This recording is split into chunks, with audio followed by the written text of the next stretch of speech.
हर हर महादेव, जय भोलेनाथ। नमस्कार दोस्तों, मैं हूँ रेखा। आप सभी का आपके अपने YouTube चैनल पर बहुत बहुत स्वागत करती हूँ।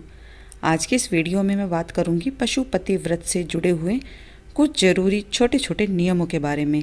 अगर आप भी पशुपति व्रत रख रहे हैं या रखने की सोच रहे हैं तो इन छोटी छोटी बातों पर अवश्य ही ध्यान दें। पशुपतिनाथ आपकी मनोकामना अवश्य ही पूर्ण करेंगे। पशुपतिनाथ व्रत शिव पुराण में वर्णित है भगवान पाशुपत नाम से। अगर आपने शिव पुराण पढ़ा है तो आप उसमें भी इस व्रत की महिमा को देख सकते हैं। पशुपति व्रत अगर आप कर रहे हैं तो सबसे पहले मैं बात करूंगी कि इस व्रत की पूजा को आप राहु काल में गलती से भी ना करें। राहु काल प्रत्येक दिन रहने वाला समय है सोमवार के दिन 7:30 से लेकर 9 बजे तक। तो आपको 7:30 बजे से लेकर 9 बजे के बीच में पशुपति व्रत की पूजा नहीं करनी है।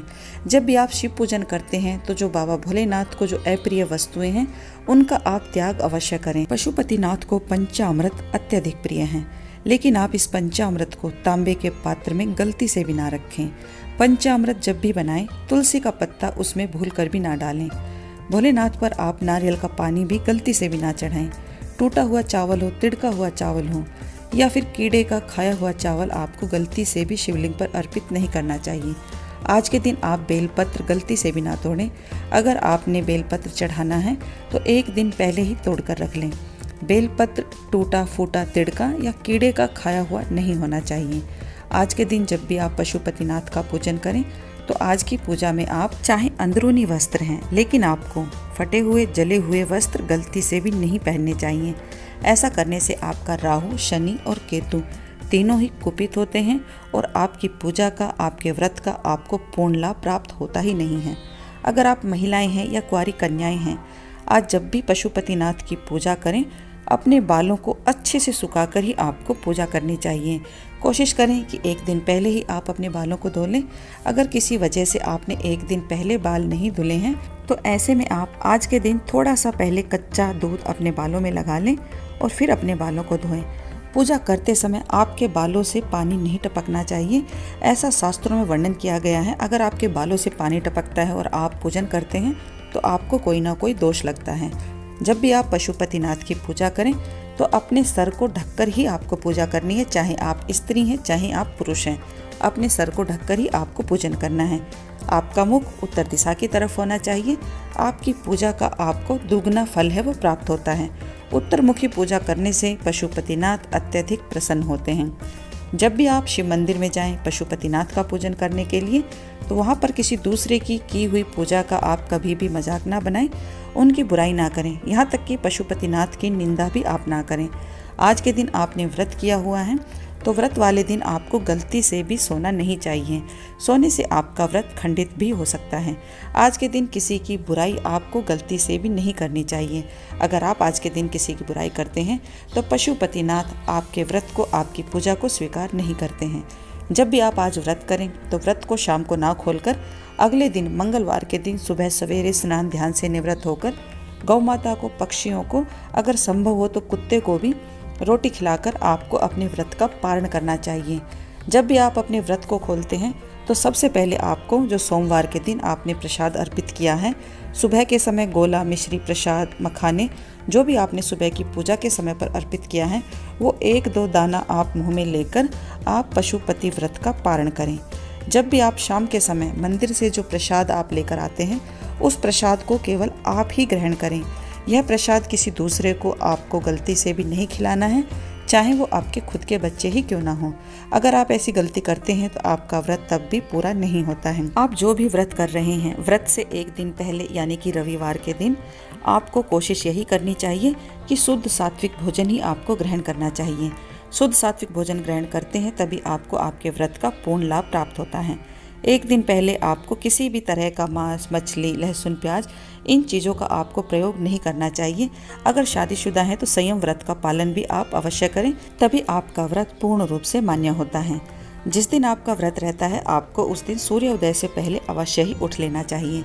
अगर आप सूर्योदय से पहले उठते हैं तो आपकी पूजा का, आपकी प्रार्थना का 2 गुना फल आपको प्राप्त होता है। जिस दिन आपका व्रत रहता है गलती से भी आपको ब्रश नहीं करना चाहिए। संभव हो तो एक दिन पहले ही दातुन आप तोड़कर रख लें और व्रत वाले दिन आपको दातुन का प्रयोग करना चाहिए। अगर आपको दातुन भी ना मिले तो ऐसे में आपको आम, अमरूद, जामुन इनमें से किसी की भी पत्तियां तोड़कर उनको अच्छे से चबाकर आपको अपने दांत साफ कर लेने चाहिए। व्रत वाले दिन ब्रश करना, टूथपेस्ट यूज करना आपके व्रत को खंडित कर सकता है। टूथपेस्ट में नमक मिर्च के साथ साथ न जाने और भी क्या कुछ मिला होता है, तो इसलिए इसकी शुद्धता का कहीं कोई प्रमाण नहीं है। तो ऐसी गलती आप आज के दिन भूल कर भी ना करें।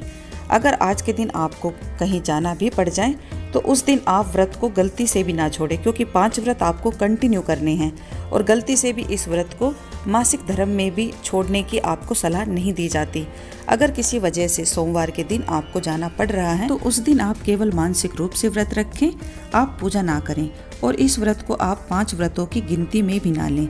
इस तरह से आपके 5 व्रत हैं वो कंप्लीट होंगे, आपके व्रत खंडित भी नहीं होंगे। जब भी आप सुबह सवेरे पशुपतिनाथ का पूजन करने के लिए जाते हैं तो गलती से भी आप उस व्रत वाली थाली को ना धोएं। शाम के समय भी आपको यही थाली लेकर जानी है। शाम की थाली में आपको 6 दीपक, फलाहार और अभिषेक करने के लिए जल, ये सामग्री आप अवश्य ही रख लें। अगर संभव हो और मिल जाए, बेलपत्र या भोलेनाथ को जो अत्यधिक प्रिय हैं, सफ़ेद आकड़े के फल फूल, मदार के फल फूल पत्तियाँ, धतूरे के फल फूल पत्तियाँ, भांग, दुर्वा, समीपत्र, इनमें से जो भी चीज़ आपको मिल जाती है, अगर बेलपत्र ना मिले तो 108 की संख्या में आप इन्हें भी चढ़ा सकते हैं। क्योंकि आपके द्वारा अनेकों बार यह प्रश्न पूछा जाता है कि दीदी वृक्षों में पत्ते नहीं हैं, बेलपत्र हमें 108 की संख्या में प्राप्त ही नहीं हो रहे हैं, तब हम क्या करें। तो आप भोलेनाथ की जो और भी ज़्यादा प्रिय चीज़ें हैं, आप उनको चढ़ाकर भी अपने पशुपतिनाथ व्रत को पूरा कर सकते हैं। और जितनी सामग्री आपको प्राप्त है, आप निसंकोच बिना किसी डर के बाबा पशुपतिनाथ के ये 5 व्रत आप एक बार कंप्लीट करके अवश्य देखें, आपकी मनोकामना भी अवश्य ही पूरी होगी। आज के दिन आप किसी की निंदा ना करें, बुराई ना करें, व्रत किया हुआ है, व्रत के संपूर्ण नियमों का आप पालन करें। शाम के समय आप फलाहार ग्रहण करने के बाद आप चाहें तो इसी के साथ दूध और फल आप ले सकते हैं, लेकिन आपको इसके साथ भोजन ग्रहण नहीं करना है। यहाँ तक कि मध्य रात्रि के बाद भी आपको अपने व्रत को खोलना नहीं है। व्रत आप अगले दिन ही खोलें, तभी आपको आपके व्रत का संपूर्ण लाभ प्राप्त होता है। दीपक को लेकर भी आपके अनेकों बार प्रश्न आते हैं, मैं सभी का रिप्लाई भी करती हूँ कि सुबह के समय आपको केवल एक ही दीपक प्रज्वलित करना है पशुपतिनाथ के सामने। कभी भी उस दीपक को शिवलिंग के नीचे या शिवलिंग के ऊपर आप गलती से भी ना लगाएं। ऐसा करने से आप दोष के भागीदार बनते हैं। शिवलिंग के सामने ही आपको दीपक लगाना है। जब भी आप शाम के समय दीपक लगाएं तो शिवलिंग के सामने केवल आपको 5 दीपक ही प्रज्वलित करने हैं।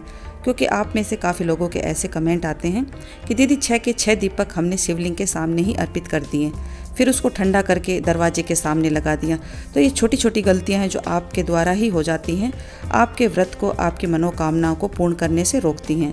तो छठा दीपक जब भी आप अपने घर के दरवाजे के सामने लगाएं तो दाहिने हाथ की तरफ दीपक की बाती का मुख अपनी तरफ बाहर की तरफ ही रखें और पशुपतिनाथ का ध्यान करके ही आपको अपने घर के अंदर प्रवेश करना है। इस तरह से अगर आप इन छोटे छोटे नियमों पर ध्यान देंगे तो निश्चित तौर से आपकी मनोकामना भी अवश्य ही पूरी होगी। जब भी आप व्रत करते हैं तो पशुपतिनाथ का कम से कम 108 बार ध्यान अवश्य करें। उनके मंत्रों का आप अधिक से अधिक जाप करें। जिस दिन आपका व्रत रहे, किसी दूसरे की बद्दुआ लेने से अवश्य ही बचें। इस तरह से आप व्रत रखें, निश्चित तौर पर आपकी कामनाएं पूर्ण होंगी। आशा करती हूँ कि यह जानकारी आप सभी के लिए उपयोगी होगी। अगर पसंद आए तो चैनल को लाइक और सब्सक्राइब जरूर करें। मिलती हूँ इसी तरह की एक महत्वपूर्ण वीडियो के साथ, तब तक के लिए हर हर महादेव, जय भोलेनाथ।